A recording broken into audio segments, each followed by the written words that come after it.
Namaste to all my beautiful souls out there. If you are new, let me introduce myself. मेरा नाम नेहा रघुवंशी है और मैं अभी अपनी बैचलर ऑफ साइंस कर रही हूँ क्लिनिकल साइकोलॉजी में. I am in my 4th year and अगर आप पुराने हो, thank you for coming back again. आज हम जो कॉन्सेप्ट डिस्कवर करेंगे वो है कि कभी आपने सोचा है कि हम कहते हैं ना, I really connect with that person और I really want to connect with that person या I really felt that connection between us.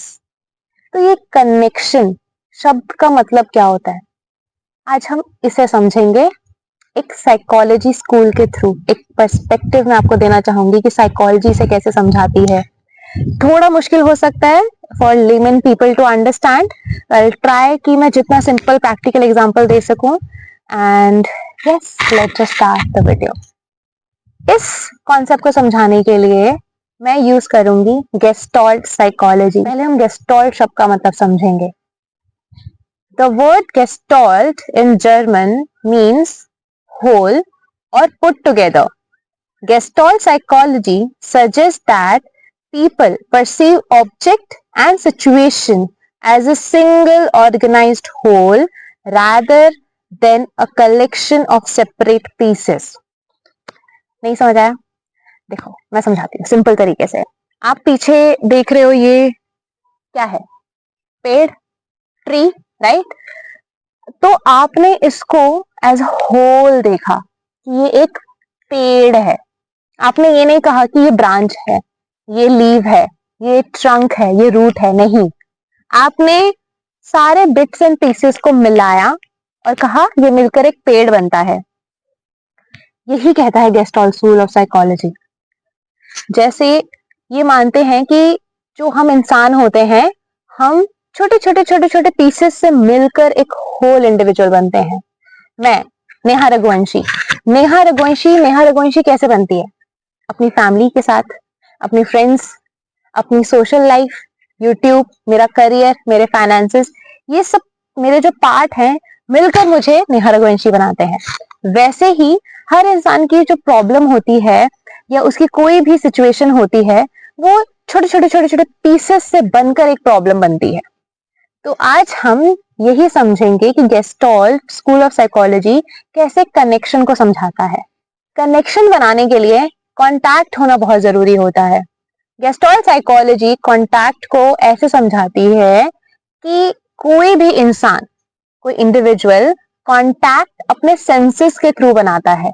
Bye hearing, by seeing, by touch, by feeling, by moving हम contact बनाते हैं. मैं अभी यहाँ बैठी हूँ, I am seeing you guys, right? I'm hearing the sound of birds. I'm making a contact with that sound. I'm touching this field. I'm making a contact with nature. तो ये मेरा एक तरीका हुआ कांटेक्ट बनाने का. अब वो ये कहते हैं कि हमने कांटेक्ट बना तो लिया, पर कांटेक्ट इफेक्टिव कांटेक्ट होना चाहिए. Effective contact means interacting with nature and with other people without losing one's sense of individuality. This contact is lifeblood of growth. मतलब जैसे हमारा जिंदा रहने के लिए खून का होना बहुत जरूरी है, वैसे ही जिंदगी को ग्रो करने के लिए कांटेक्ट होना बहुत जरूरी है. अब ये कांटेक्ट आप और खूबसूरत कैसे बना सकते हो? जब आप अपनी इंडिविजुअलिटी को बनाए रखो और फिर कांटेक्ट बनाओ अपने सेंसेस के थ्रू. एक एग्जांपल लेते हैं. मैं अभी यहाँ बैठी हूँ, मैं अब नेचर से कांटेक्ट में हूँ, क्योंकि अगर मैं कुछ सुन रही हूँ, मैं चिड़िया की आवाज सुन रही हूँ, तब भी मैंने कांटेक्ट बनाया. मैं इन जमीन को देख रही हूँ, मैं इसे छू रही हूँ, मैंने कांटेक्ट बनाया. मैं अगर अभी यहाँ से कोई गुजर के जाएगा तो मैंने उससे कांटेक्ट बनाया. तो हम हमेशा कांटेक्ट में रहते हैं. या तो हम नेचर के कांटेक्ट में रहेंगे, अपने एनवायरनमेंट के कांटेक्ट में रहेंगे, या उस सिचुएशन के कांटेक्ट में रहेंगे, या हम एक इंसान के कांटेक्ट में रहेंगे. हम हमेशा कांटेक्ट में होते हैं. ओके, अब ये कांटेक्ट अच्छा होगा या बुरा, ये डिसाइड कैसे होता है? ये डिसाइड होता है हमारी अवेयरनेस के थ्रू। हम अवेयरनेस को समझेंगे ताकि हम कॉन्टैक्ट को और गहराई से समझ पाए। According to Fritz Perls, awareness is the ability to directly experience and respond to what is happening in the present moment without avoidance or preconceptions, forming the basis of personal responsibility and growth. इसका क्या मतलब हुआ?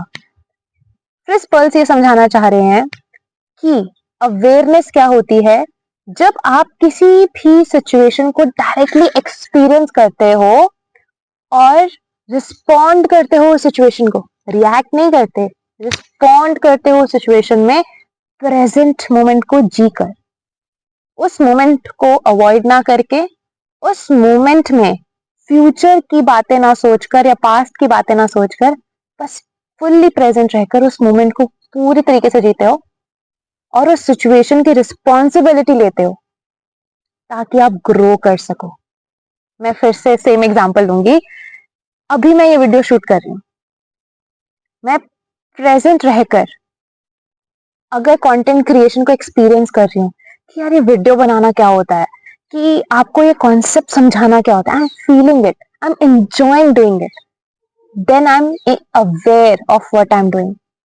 Okay, अगर मैं अभी video बना के ये सोचती, साथ साथ ये सोचती रहूं कि इस वीडियो पे लाइक कितने आएंगे, क्या ये वीडियो सक्सेसफुल होगी कि नहीं होगी, तो मैं अवेयर नहीं हूं, मैं एक्सपीरियंस नहीं कर रही इस चीज को डायरेक्टली कि कंटेंट क्रिएशन क्या होता है बनाना। That is what awareness is. I am right now, I am being aware, I am directly experiencing content creation, I am directly experiencing teaching you all this concept, and I am directly experiencing this present moment. I am experiencing everything which is coming in contact, this air, this is blowing my hair beautifully, the sound which is coming by birds, the nature I am experiencing, and I am experiencing the knowledge coming within. So I am living this moment. ये होती है awareness. अगर मैं इस moment को avoid करूं कि यार हवा क्यों चल रही है, यार मैं रिएक्ट कर रही हूँ, छोटी छोटी आवाज में क्यों बोल रहा है ये पीछे, then I am reacting, and ये नहीं करना होता। This is what awareness is. Fully present रहकर taking responsibility of that situation कि हाँ यार कर रही हूँ, अच्छे से करूंगी, बेस्ट दूंगी। That is what awareness is, and that's the beauty, living in the present moment, experiencing every situation and responding to it by taking charge, ताकि मैं ग्रो कर सकूं।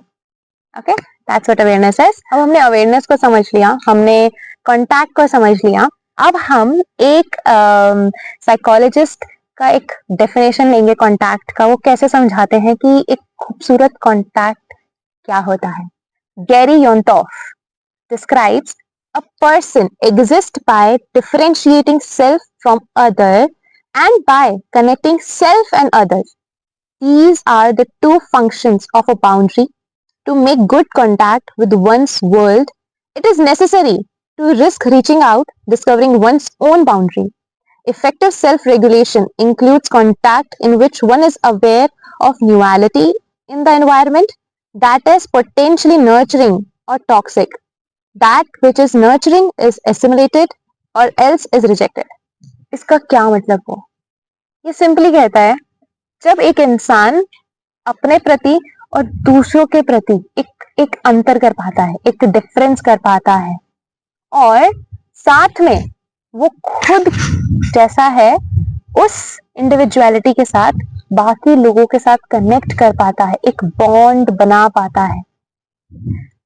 अगर वो इंसान अपनी इंडिविजुअलिटी को समझे, अपने आप को रेगुलेट कर पाए कि कहाँ मुझे क्या बोलना है, किसके साथ कितनी बात करनी है, अगर उसको ये रेगुलेशन आती है तो ये समझ पाएगा इस अवेयरनेस के साथ, ये जो नॉलेज उसने गेन की उस एनवायरनमेंट में कांटेक्ट करके, जो अवेयरनेस उसके पास है, उस अवेयरनेस के साथ कि वो ये समझ पाएगा ये जो कांटेक्ट वो बना रहा है क्या वो नर्चरिंग है उसकी ग्रोथ के लिए, या वो जो कांटेक्ट उसने बनाया वो टॉक्सिक है उसकी लाइफ के लिए। अगर ये अवेयरनेस उसके पास आ गई तो जो कांटेक्ट नर्चरिंग होगा वो उसको रखेगा और जो कांटेक्ट टॉक्सिक होगा वो उसे खत्म कर देगा। इस डेफिनेशन में एक बाउंड्री शब्द भी यूज किया है, मैं उसको इस वीडियो में नहीं एक्सप्लेन करूंगी, because I am going to make a separate video about this. तो नेक्स्ट वीडियो वेट करना। आपको ये कॉन्सेप्ट बहुत सिंपल लग रहा होगा, पर ट्रस्ट मी, इतने लोगों के साथ मैंने बात की है, इतने लोगों के साथ मैं काउंसलिंग सेशंस में बैठी हूँ, पर किन्हीं को नहीं समझ आता, बहुत लोगों को समझ नहीं आता कि जो उनके लिए कांटेक्ट बने हैं, जो जिनके साथ वो कांटेक्ट में है, जिनसे वो बात करता है, जिनको वो डेली देखते हैं, चाहे वो सोशल मीडिया ही क्यों ना हो, वो जो रील्स देखते हैं, you are in contact with that, your eyes are seeing, you are in contact with your reels, you are in contact with the consumption of that data information, जो बात आप सुनते हो अपने ग्रुप सर्कल्स में, अपने फ्रेंड्स के बीच में, या जो चलते फिरते आप जिन लोगों को सुनते हो, देखते हो, आप कितने कॉन्टैक्ट बना रहे हो, आपको पता ही नहीं चलता कि कॉन्टैक्ट नर्चरिंग है या टॉक्सिक। एंड इस वजह से मैंने कितने लोगों को सफर होते हुए देखा है। तो ये अवेयरनेस होना कि ये जो कॉन्टैक्ट, ये जो मैं कंज्यूम कर रहा हूँ, क्या ये सच में मेरे लिए नर्चरिंग है, मेरी ग्रोथ के लिए? क्या ये जो मैं कॉन्टैक्ट बनाया मैंने अपनी आंखों से इस इंफॉर्मेशन में, क्या ये आगे 5 साल मेरी मदद करेगी? ये जो मैंने बात सुनी अभी, क्या ये बात मुझे 5 साल 10 साल लाइफ में मदद करेगी ग्रो करने में? क्या ये जो मैं अभी टच कर रहा हूँ, जो भी लोग मुझे टच कर रहे हैं या हक कर रहे हैं या मेरे को स्माइल पास करते हैं, कुछ भी जो मैंने कॉन्टैक्ट बना अपने 5 सेंसेस में, is it helping my growth और is it toxic for my growth? ये लोग सवाल ही नहीं पूछते। And they went into the loophole of misery. So, ये सिंपल बात लगेगी, बट ये बहुत गहरी बात है। कभी कभी जिंदगी को बदलने के लिए एक सिंपल बात चाहिए होती है, पर लोग वही सिंपलिसिटी नहीं समझ पाते। तो आगे बढ़ते हुए, एक इफेक्टिव कॉन्टैक्ट तभी हो पाएगा जब आप अपने 5 सेंसेस से इंफॉर्मेशन ले रहे हो, साथ में उस इंफॉर्मेशन जो आपने ली उसको प्रोसेस कर रहे हो। प्रोसेस कैसे करोगे? जब आप उस कॉन्टैक्ट से विड्रॉ करोगे, बैठोगे और जो भी आपने देखा, सुना, टच किया, फील किया, उसको आप प्रोसेस करने लग रहे हो। और प्रोसेस करने के बाद आप उस जो भी आपने एक्सपीरियंस किया, उस सिचुएशन से, उस सर्कमस्टांस से, जब आपने उसे प्रोसेस कर लिया, उससे आपने जो सीखा, आप वो लेसन निचोड़ोगे। जब वो लेसन आ गया, तब एक इफेक्टिव कॉन्टैक्ट बनता है। और अगर सिंप्लीफाई करूं तो साइकोलॉजी, गेस्टॉट साइकोलॉजी ये कहती है कि कॉन्टैक्ट बनाना, उसके साथ साथ विड्रॉ करना उस सिचुएशन से बहुत जरूरी है। हम विड्रॉ करने को समझते हैं कि इंसान मुझसे दूर चला गया या ये इंसान मुझे छोड़ के चला जा रहा है। No no no, that's not withdrawal. एक एग्जाम्पल लेते हैं कि मैं अपने दोस्त के बर्थडे पार्टी पे गई। मैंने वहां कई चीजों से कांटेक्ट किया, आंखों से मैंने सब लोगों को देखा, कानों से मैंने उनकी बातें सुनी, फिर उन सबको हक किया, तो मैंने टच किया सबके टचेस को। तो ये मेरे कांटेक्ट बने उस बर्थडे पे। एक तो होता है नेटवर्किंग, वो हम उसकी बात नहीं कर रहे, हम कांटेक्ट की बात कर रहे हैं, जो हम 5 सेंसेस से बनाते हैं। ठीक है, अब क्या किया कि मुझे अब उस इंफॉर्मेशन को समझना है, तो मैं क्या करूंगी? मैं विड्रॉ करूंगी, मैं घर जाऊंगी, अलग से बैठूंगी और उस पूरी इंफॉर्मेशन को प्रोसेस करूंगी। मैं महसूस करूंगी कि यार उसके बर्थडे पे मुझे क्या देखने में अच्छा लगा, क्या नहीं अच्छा लगा, किसका टच मुझे अच्छा लगा, किसका टच नहीं अच्छा लगा, किसकी बातें अच्छी लगी, किसकी बातें नहीं अच्छी लगी। तो मैं यहाँ क्या कर रही हूँ? मैं इस इंफॉर्मेशन को प्रोसेस कर रही हूँ और उस बर्थडे पार्टी के एक्सपीरियंस से जो भी लेसन मुझे सीखना था मैंने निचोड़ लिया और अब मैं उसको अपनी मेमोरी में स्टोर करके रखूंगी कि नेक्स्ट टाइम जब भी मैं उनमें से किस लोगों से मिलूंगी तो मैं कहूंगी नहीं यार, इससे मुझे दिक्कत है, मुझे थोड़ा दूर रहना है। पर ये भी लोग नहीं करते हैं, वो बस कांटेक्ट बनाते रहते हैं अपने 5 सेंसेस के थ्रू रेगुलर बेसिस पे, पर उससे लेसन्स नहीं सीखते। कांटेक्ट बनाना जरूरी है, बट उससे लेसन्स निकालना उतना ही जरूरी है। और वो तभी निकालोगे जब आप अपने आप को थोड़ा सा कॉन्टेम्पलेशन का, इंट्रोस्पेक्शन का टाइम दोगे। और वो विड्रॉल से होता है जब आप अपने 5 सेंसेस को बार बार स्टिमुलेट ना करके उनको आराम दोगे और जितना भी उसने इंफॉर्मेशन ली है उसको बस सिंपली प्रोसेस करोगे। That is what effective contact is. क्योंकि गेस्टॉल्ट साइकोलॉजी कहता है हमारा जिंदगी में आगे बढ़ने के लिए कॉन्टैक्ट जरूरी है, पर वो कैसा कॉन्टैक्ट होगा वो आप डिसाइड करोगे। अब एक मजेदार बात बताऊं, ये पूरा कॉन्सेप्ट हमारे खूबसूरत भगवत गीता के चैप्टर 13 श्लोक 6 एंड 7 में एक्सप्लेन किया है। महाभूतान्यहंकारो बुद्धिरव्यक्तमेव च इंद्रियाणि दशेकं च पंच च चेन्द्रियगोचरा इच्छा द्वेष सुखम दुःखम संघातश्चेतना धृति एतत् क्षेत्रं समासेन सविकारमुदाहृतम्। Translation: The five great elements: false ego, intelligence, the unmanifested, the 10 senses, and the mind. The five sense objects: desire, hatred, happiness, distress, the aggregate, the life symptoms, and conviction. All these are the considered in summary to be the field of activities and its interaction. इसका मतलब हुआ, श्री कृष्ण हमें समझा रहे हैं कि एक इंसान के पास 24 एलिमेंट होते हैं जो एक शरीर को बनाते हैं। Very exciting, let's read. मेरे नोट्स नीचे हैं तो आई ऑल्सो सी इसके बारे में। वो कहते हैं पहले कि हमारे पास 5 एलिमेंट्स होते हैं, बेसिक एलिमेंट्स जिससे ये बॉडी बनती है। वो कौन कौन से हैं? Air, water, earth, space and fire. ये हमारे 5 बेसिक एलिमेंट्स हो गए। इन तत्वों से मिलकर हमारा शरीर बनता है। फिर वो कहते हैं 3 सर्टल सेंसेस हैं हमारे। सर्टल मीन्स जो दिखते नहीं है हमारी आंखों से पर एग्जिस्ट करते हैं हमारे अंदर। वो 3 कौन से हैं?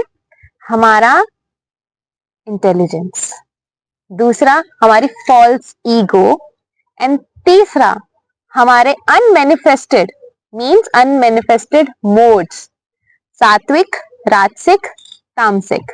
फिर वो कहते हैं हमारे 10 सेंसेस हैं, इसमें से 5 हमारी नॉलेज सेंसेस हैं जो नॉलेज गेन करती है। 5 दरवाजे हैं हमारे पास ऐसे जिन दरवाजों से नॉलेज आती है। कौन से वो 5 दरवाजे? हमारे ईयर, हमारी आईज, हमारी टंग, हमारी नोज और हमारा स्किन। ये 5 नॉलेज सेंसेस होती है जिनसे नॉलेज आती है। इन नॉलेज सेंसेस में 5 और सर्टल सेंसेस होते हैं जो महसूस करते हैं इस नॉलेज को। वो 5 क्या है? हमारा hearing, smell, taste, seeing, feel the touch, sensation. And वो कहते हैं कि हमारे 5 वर्किंग सेंसेस होते हैं।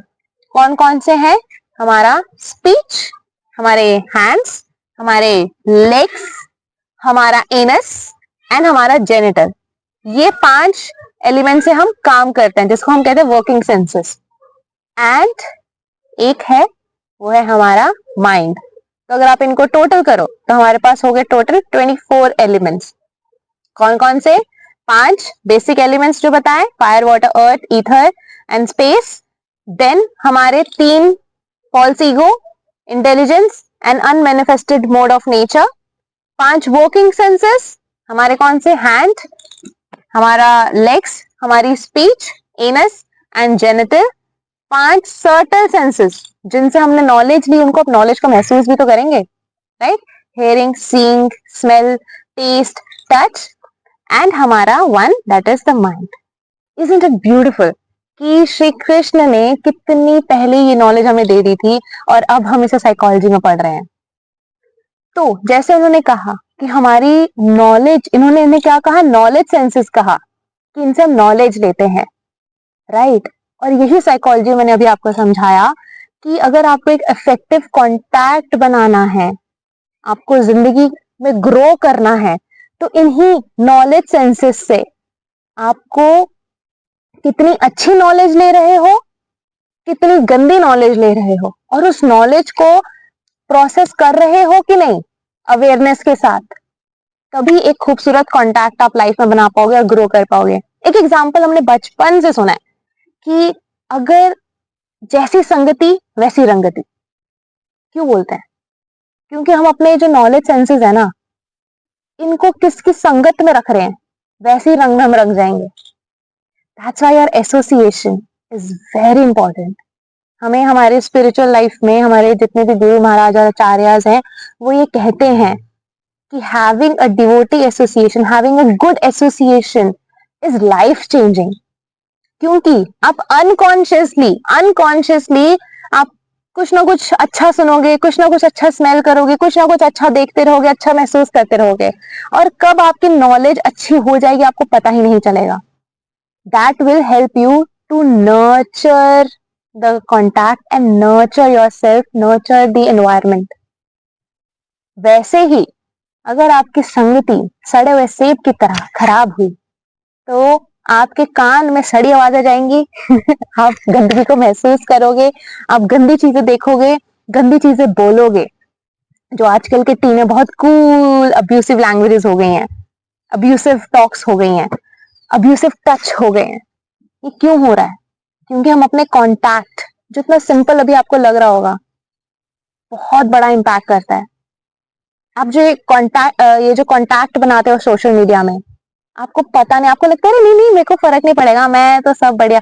आपको पता नहीं कब वो आपके अनकॉन्शियस चला गया और आप उस कॉन्टैक्ट से दुनिया को अब देखने लगोगे और वैसे ही कनेक्शन बनाने लगोगे. So for today after watching this video, please ये जो वीडियो के साथ अभी आपने कॉन्टैक्ट बनाया है, विड्रॉ करो, प्रोसेस करो, इस वीडियो से लेसन निचोड़ो अपने लिए, and create a good learning so that you can experience good contact with this knowledge, and then experience the nature around you, experience people around you with good contact, so that you can have good learning in life and create good life experiences and grow. खूब सारा grow करो अपनी life में, खूब खुश रहो, खूब successful बनो, एंड खूब ब्लेस रहो लाइफ में. That's I end the video. Take care. Bye.